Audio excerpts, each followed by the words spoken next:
Alhamdulillah, the service with Medina Tours and Travels, which is based out of Kadapa, Andhra Pradesh, India. I think it's quite excellent, and I'm basically from Bangalore. I was not very interested to go with the local tours and travelers from Bangalore, so I decided to go with Kadapa Tours and Travels, which is of Mr. Habibullah. So he's the one who makes all the arrangements.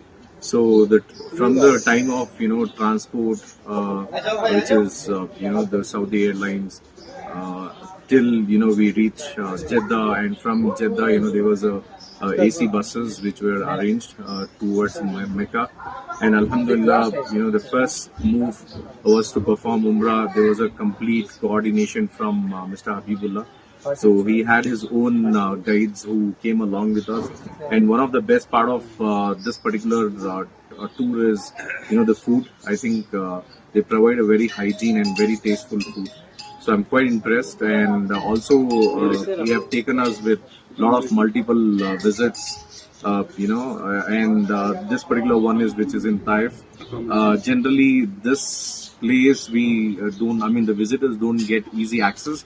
However, he managed to get that as well, and accommodation is also seems pretty decent. All right, so there is no problem at all. We're going to stay here at Mecca for another 10 days, and after which we'll be traveling back to Medina. In Medina, we're going to spend 5 days. So, Alhamdulillah, I think this is quite exciting. People who prefer, especially from Bangalore, I would strongly recommend not to, go with any of the Bangalore tours and travels. Rather, prefer Kadapa Travels, which is by Habibullah. Just because, one of the feedbacks which I've taken from the Bangalore tours and travels is that they directly, they'll bring to Mecca and they'll be busy, occupied with their own stuff. So there have been instances where we have gone to perform our Umrah, and it was quite late. Still, they managed to ensure that the food was kept waiting for us without having it telling us that you can leave. So I think that is what everyone wants to have. So I strongly recommend. Jazakallahu khair. Medina Tours and Travels.